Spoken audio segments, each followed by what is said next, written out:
మీకు కోపం ఎక్కువ? బాగా ఎక్కువ. ఇప్పుడు చాలా సందర్భాలు ఎక్కువ. ఇప్పుడు ఇప్పుడు కూడా ఎక్కువ. అంటే అంత వేరంగా రాదు, వస్తే అవతల కొట్టేస్తుంటే అలా ఉండదు, గట్టిగా అరుస్తాను, అది అవతల తీసుకోలేదు. స్ట్రెస్ అంటే ఎక్కువ పెయిన్ఫుల్ థింగ్స్ ఎక్కువ చూస్తాను అన్నమాట. దానివల్ల స్ట్రెస్ ఎక్కువ అయిపోయి చాలా కోప్పడేవాడిని, చాలా కోల్పోయాను కూడా కోపం వల్ల. అప్పటి నుంచి బయటపడి సరే కామెడీగా వెళ్దామని కొంచెం నవ్వుతూ ఉంటామని అట్లా.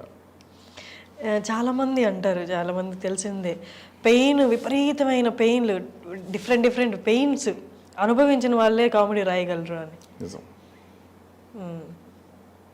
మీకు పెయిన్స్ అంటే ఏ కైండ్ ఆఫ్? చాలా ఉన్నాయి యాక్చువల్గా ఇప్పుడు అన్నీ. అంటే పూర్తిగా తగలలేదు, మధ్య మధ్య సగం సగంలో ఉన్నాయి అన్నీ. అది కంప్లీట్ అయిపోతే ఐ కెన్ ఎక్స్ప్లెయిన్. సో అలా ఉన్నాయి. మీరు లవ్ ఫెయిల్యూరా? చాలాసార్లు అయింది. చాలా సూపర్. 2-3 సార్లు అయింది. 2-3 సార్లు. ఫస్ట్ సూసైడ్ చేసుకున్నా అనుకున్నా, తర్వాత రెండోసారి ఆ థాట్ రాలే. ఫస్ట్ ఆప్షన్ తర్వాత సెకండ్ ఆప్షన్ దొరికిందంటే మూడో ఆప్షన్ కూడా దొరుకుద్ది కదా అని రెండోసారి థాట్ రాలే.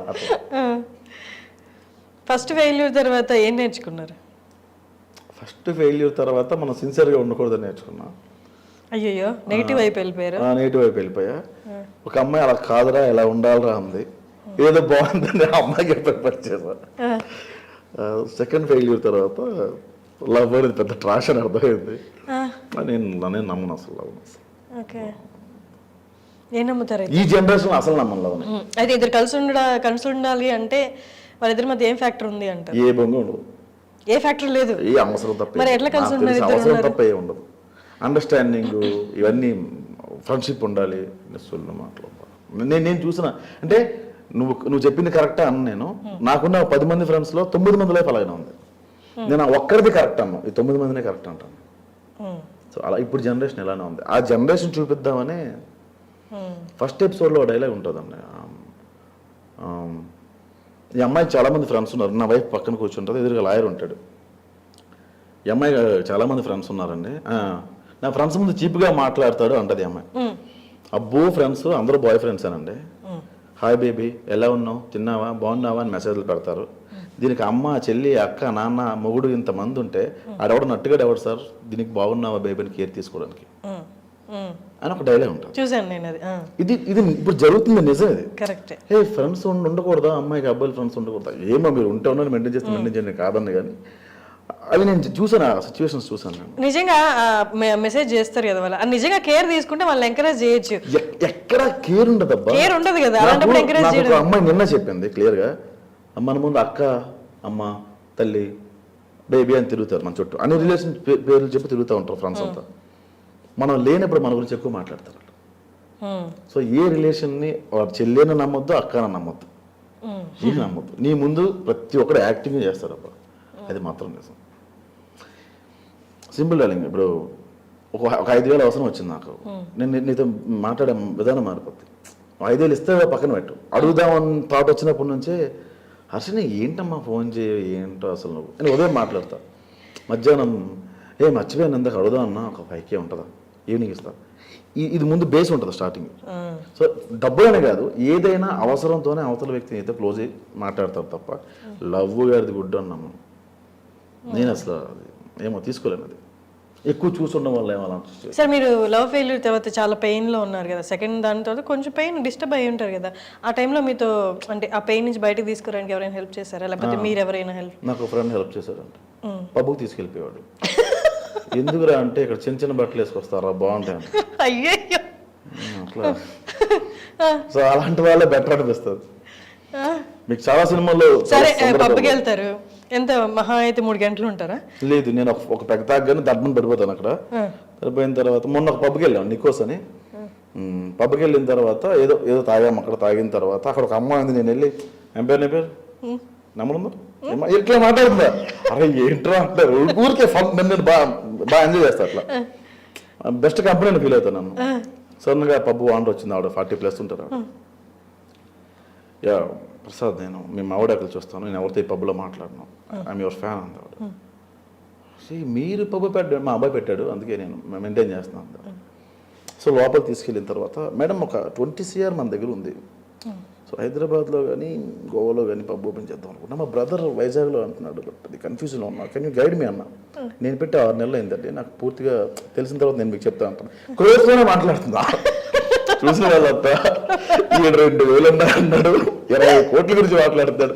నేను చెప్పేది అబద్ధం నాకు తెలుసు, ఆయనకు తెలుసు, ఎదురుగా ఆవిడకి కూడా తెలుసు. అట్లా బిహేవ్ చేసేవాడిని. సరే, ఈ పబ్కి వెళ్ళారన్నారు డివేట్ అవ్వడానికి ఆ పెయిన్ నుంచి. ఇలాంటివి చేసేవాడిని అక్కడికి వెళ్ళి, ఇలాంటివి వదిలేసేవాడిని. నాకు ఒక గర్ల్ ఫ్రెండ్ ఉండేది జాను అని. మేమిద్దరం పబ్కి వెళ్ళినప్పుడు తను వాష్రూమ్కో బయటకు వెళ్తే చికెన్ నాచోస్ అని ఆర్డర్ పెట్టాను. తను రిటర్న్ వచ్చినప్పటికీ అదే టేబుల్ మీద 20 ప్లేట్లు ఉండేవి. నేను వాళ్ళే బ్రో కానీ పీస్ తీసుకోండి బ్రో అనేవాడు. ప్లేట్ తీసుకొచ్చేవాడిని. అలా 20-10 ప్లేట్లు ఉండేవి. తను రాగానే ఏంటిది ఎక్కడెక్కడ తెచ్చావండి ఎవడకి తెలుసు. వెళ్ళి లైవ్ కాన్సర్ట్స్ అవుతాయి, పాడతారు కదా, నేను వెళ్ళి పాడేవాడిని. అక్కడికి వెళ్ళి లాక్కొని పాడేవాడిని. కట్ చేస్తే బౌన్సర్స్ పట్టుకెళ్ళిపోయేవాళ్ళు. Bro I can sing bro, నేను బాగా పాడతాను బ్రో అంటే, బ్రో వద్దు తోసేవాళ్ళు. ఇట్లా చాలా జరిగాయి. అట్లా ఎంజాయ్ చేస్తాను తప్ప గొడవలు అలాంటివి ఉండవు. అంటే ఇవన్నీ బయటికి రావడానికి ఇట్లా నన్ను నేనే పిచ్చి పిచ్చిగా చేసుకున్నాను. తర్వాత అర్థమైంది. కానీ మీరు అన్నారు కదా, ఇప్పుడు ఈ 3 hours ఓకే డీవియేషన్, తర్వాత ఇంటికి వస్తే మళ్ళీ పొద్దున్న లేస్తే మళ్ళీ పాస్ట్ గుర్తొస్తుంది కదా, ఇవన్నిటి నుండి బయటికి రావడానికి మీరు ఇందాక ఏదో అన్నారు మెడిటేషన్ చేశాను అని. అప్పుడు అంటే ఈ యాక్సిడెంట్ తర్వాత బయటపడడానికి మెడిటేషన్ చేస్తాను. బట్ ఇలాంటి వాటి నుంచి బయటకు రావడానికి నన్ను నేను ఖాళీగా లేకుండా చేసుకున్నాను. వర్క్ ఎక్కువ పెట్టుకున్నా, కావాలనే పని ఉన్నా లేకపోయినా కల్పించుకోవడం మొదలు పెట్టా. సో అప్పుడు బిజీ అవ్వను. ఓకే, బిజీ ఒక్కటే మిమ్మల్ని డివేట్ చేసింది పైన, ఏ మనుషులు ఎక్కడ హెల్ప్ అవ్వలేదు. ఎంత బిజీగా ఉన్న హర్షిని నువ్వు ఇంటికి వెళ్తావు, ఒక్కదానే ఉంటావు. అప్పుడు ఖచ్చితంగా ఎవరో ఒకరు గుర్తొస్తారు. ఆ ఒక్కదే ఉన్న టైం ఒక 4-5 hours కన్నా ఎక్కువ ఉండకూడదు, నిద్రపోయే టైం అయి ఉండాలి అని చెప్పి పెట్టుకున్నాను. సో అలా వర్క్లోకి వెళ్ళిపోతే ఇంకెవరు గుర్తురారు. ఇప్పుడు ఈ టైంలో నా ఎక్స్ గుర్తు వచ్చిందంటే అంతకన్నా పెద్ద బూతి లేదు, ఇలా మాట్లాడుకుంటే. సో అది బిజీ అట్లా పెట్టుకున్నాను. ఓకే, సరే, మనుషులు అయితే ఎక్కడ హెల్ప్ చేయలేదు ఆ పెయిన్ నుండి బయటికి రావడానికి, ఓన్లీ మీ వర్కే హెల్ప్ అయింది. మీ పెయిన్ నాకు ఎంటర్టైన్మెంటే తప్ప ఇంకేం ఉండదు. నువ్వు బాధ చెప్తుంటే నీ బాధలో నాకు ఇంట్రెస్ట్ ఉంటేనే వింటాను. ప్లస్ సార్ నాకు పిల్లం వదిలేసిందిరా, ఎలా అన్నదిరా అలా అన్నదిరా అంటే నాకు చిరగేస్తారు. అవతల ఎక్కువసేపు చెప్తే రిపీట్గా చెప్తే చిరగేస్తారు. లవ్ ఫెయిల్యూర్ కూడా మందు వేసినప్పుడు రిపీటెడ్గా అదే టాపిక్ చెప్తాడు. అతను అలా చేస్తున్నా, తను అలా చేస్తున్నాను. ఒకసారి వింటావు, అరే వదిలేరా, యూ డిజర్వ్ బెటర్ అంటాం. వాడు నెలంతా తాగుతూ అదే పని చెప్తే చిరగేస్తుంది మనకు కూడా. సో మన పెయిన్ ఎక్కువ సార్లు ఎవడు విండు. కొత్తలో డిప్రెషన్లో ఉంటావు, 2-3 నెలలు పోయాక నీకే మెచ్యూరిటీ వస్తుంది. ఎందుకు ఆ అమ్మాయి కోసం బాధపడుతున్నాను, ఆ అమ్మాయి రాదో తెలుసు కదా, అట్లా మెచ్యూరిటీ వచ్చేస్తుంది దానికి. సో నెక్స్ట్ స్టెప్ తీసుకుంటాడు. అయితే ఎదుగుతాడు, లేకపోతే ఆత్మహత్య చేసుకుంటాడు, సింపుల్. అయితే పెళ్లి చేసుకోరా మీరు ఇంకా? I'm married. మ్యారీడ్ అండి, మ్యారీ వరీడ్ అదే కదా మా ఆవిడ అంటే. నేను రియల్ లైఫ్లో అడుగుతున్నా. మ్యారీడ్. ఓకే, ఎప్పుడు ఏ ఇయర్లో? 2 years బ్యాక్. ఓకే, రీసెంట్లీగానే. నైస్. అండ్ మావిడాకులు ఫస్ట్ ఎంతమందికి నెరేట్ చేశారు ఈ స్క్రిప్ట్? అంటే డిఫరెంట్ వాళ్ళు పిచ్ చేసి ఉంటారు కదా ప్రొడ్యూస్ చేయడానికి. సో ఫస్ట్ ఎక్కడ పిచ్ చేశారో అక్కడే సెలెక్ట్ అయిపోయి పట్టాలు ఎక్కేసింది. యాక్చువల్గా చిన్ని స్టోరీస్లో కార్తీక్ అనే ఉంటాడు, నాకు బాస్ క్యారెక్టర్ చేస్తున్నాడు. ఆయన నాకు పిలిచి ఒక సిరీస్ ఏదైనా చేయొచ్చు కదా అంటే సింగిల్ VIP అని ఒకటి చేశానండి. పెద్ద ఫ్లాప్ అది అసలు వ్యూవర్షిప్ రాలా. నేను వేరే అబ్బాయిని పెట్టి చేశాను. తర్వాత వేరే లైన్ చెప్పాను అంతే. ఒక అమ్మాయి అబ్బాయి విడిపోదాం అనుకుంటారు, కోర్టులో కండిషన్ పెడతారు 6 months కలిసి ఉండాలని. వాళ్ళు లివింగ్లో ఉంటే అలా ఉంటుందని చెప్పాను. ఈ ఆఫీసు ఈ తోటకూర ఏం లేదు అసలు. అప్పుడు బాగుంది ఇచ్చేసి అన్నారు. ఓ పైలట్ కొట్టగానే ఇంకా కంటిన్యూ చేసేమన్నారు. ఎవరు కథ అడగల. మీ డైలాగ్ది ఎలా ఉండేది, రైటింగ్ అంతా కూడా ఏం అడగలేదు వాళ్ళు. మీరు దీనికి ముందు మూవీస్కి వర్క్ చేశారా? ఓ 15 సినిమాలు రాసుంటారు. ఓకే, మాకు తెలిసిన పేర్లు లేవు. పేర్లు అంటే నేను గోస్ట్ నేను యాక్చువల్గా అంటే క్యారెక్టర్ పడుతుందేమో నేను రాసేవాడిని. సార్ నేను ఈ క్యారెక్టర్ నేను రాసుకోవచ్చా? నువ్వు మంచి ఆర్టిస్ట్ రాసుకోమా.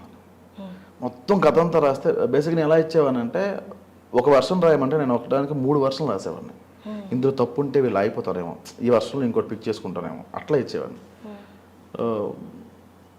కథ మొత్తం రాసిన తర్వాత వెన్నెలకిషోర్ అనుకుంటున్నాం ప్రసాద్ క్యారెక్టర్కి డ్రాప్ అయిపో, సత్య అనుకున్నాం ప్రసాద్ డ్రాప్ అయిపో, ధనరాజ్ అనుకున్నాం ప్రసాద్ డ్రాప్ అయిపో, ఆది అనుకుంటున్నాం డ్రాప్ అయిపో. మరి ఇప్పుడు వచ్చిన ఆఫర్లు అది ఎట్లా పిలిచారు? ఇప్పుడు వాళ్ళు ఎవరెవరు డేట్లు లేకపోతే మిగతా వాళ్ళకి ఎవరెవరు లేకపోతే నన్ను పిలుస్తున్నారు. ఓకే. టైం అంతే. స్టార్ట్ అవ్వాలిగా ఎక్కడో ఒకటి. అంతే స్టార్ట్ అయింది అయితే. అయిందంతే. ఏమో అనుకుంటున్నా ఇంకా స్టార్ట్ అయింది. తెలీదు. అయింది